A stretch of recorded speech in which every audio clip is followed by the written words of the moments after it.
తిరుమల లడ్డు వివాదం ఏపీలో రాజకీయ దుమారం రేపుతోంది. ఈ వ్యవహారంలో టీడీపీ వర్సెస్ వైసీపీ ఫైట్లోకి తాజాగా వైఎస్ షర్మిల ఎంట్రీ ఇచ్చారు. తిరుమలను అపవిత్రం చేస్తూ హిందువుల మనోభావాలను దెబ్బతీసేలా వ్యవహరిస్తున్నారని ఫైర్ అయ్యారు. సిబిఐతో విచారణ జరిపించాలని డిమాండ్ చేశారు. ఇదే విషయంపై విహెచ్ హనుమంతరావు మాట్లాడారు. ఇంపార్షియల్ గా ఒక ఎంక్వైరీ జరగకపోతే తప్పు ఎవరు చేశారు అన్న విషయం బయటికి రాదు. ఇది కేవలం రాజకీయం కోసం వాడుకుంటున్నారా లేక తప్పు నిజంగానే జరిగిందా?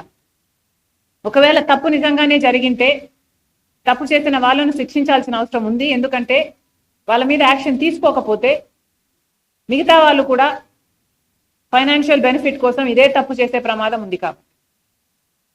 కాబట్టి కాంగ్రెస్ పార్టీ ఈరోజు హోమ్ మినిస్టర్ గారికి, అమిత్ షా గారికి ఒక లేఖ రాస్తున్నాం.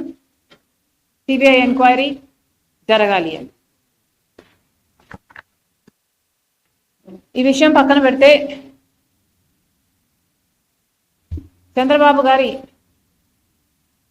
100 రోజులు పరిపాలన, 100 రోజుల్లో చంద్రబాబు గారు ఏమి చేశారు అంటే,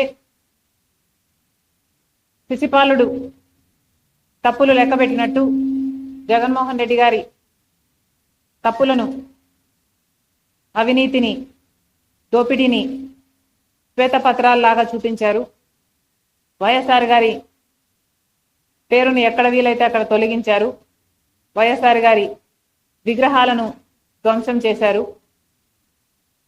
మరి చంద్రబాబు గారు హామీల విషయంలో ఏం చేశారు అంటే సున్నా అనే చెప్పాలి. కూటమి సర్కార్ ఈ 100 రోజుల పరిపాలన ఎలా ఉంది అని చూసుకుంటే 100కి 0 అనే చెప్పాలి.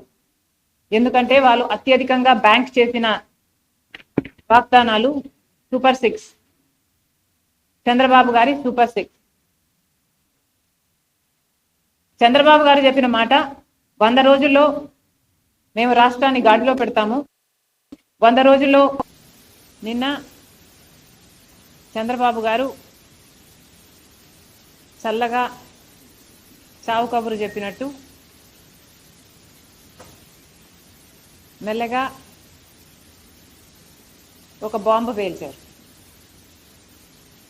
తిరుపతి దేవస్థానంలో తయారు చేసే లడ్డూలు బీఫ్ ఫ్యాట్తో తయారవుతున్నాయి అని.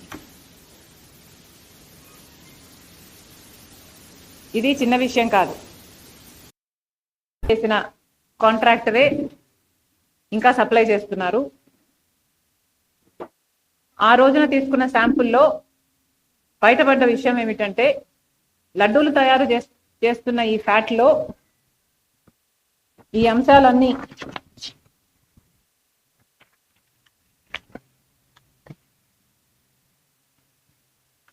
ఇవన్నీ ఉన్నాయని. Soybean, sunflower, olive, rape seed వీటితో పాటు బీఫ్ టాలో, ఫిష్ ఆయిల్ కూడా ఉన్నాయి అని.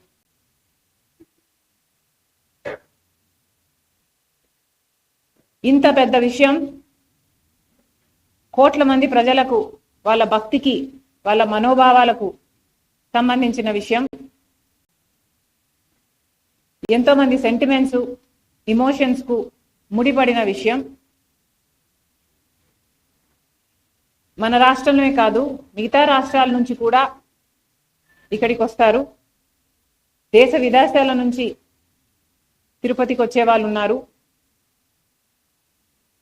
శ్రద్ధ, భక్తి, శ్రద్ధలతో ఈ ప్రసాదం నిజంగానే కళ్ళకద్దుకొని తీసుకునే వాళ్ళు కోట్ల మంది ప్రజలు.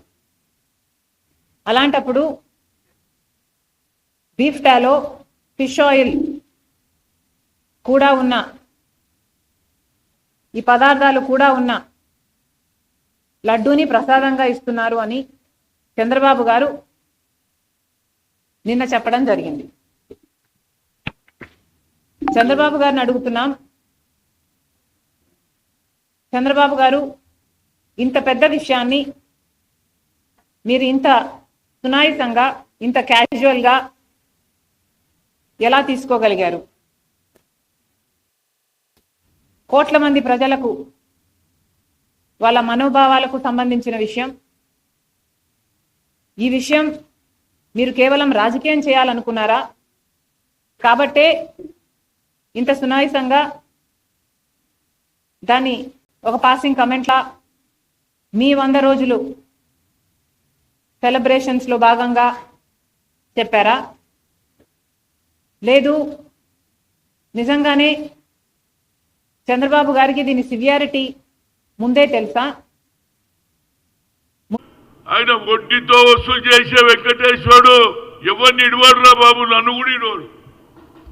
అపచారం చేసినా తప్పు చేసినా ఎవరిని వదలడు. దేవుని లడ్డూలు నెయ్యిలు ఇలాంటి చెయ్యడం, గొడ్డు మాంసం అదేవిధంగా చేపల మాంసం ఇంకేమేమి కలిపినో ఆ లెబార్టరీ రిపోర్ట్ వచ్చింది కాబట్టి ఇమీడియట్గా, ఎందుకంటే టీడీపీ వాళ్ళు కావాలని పెట్టిందని అవతల పార్టీ వాడు ఒక స్లోగన్ పెడతారు రేపే. కనుక నా ఉద్దేశంలో ఇది సిబిఐ ఎంక్వైరీ జరగాల్సిందే. కేంద్రం ఇమీడియట్గా నరేంద్ర మోడీ, అమిత్ షా ఇమీడియట్గా యూ ఆర్డర్ ఫర్ సిబిఐ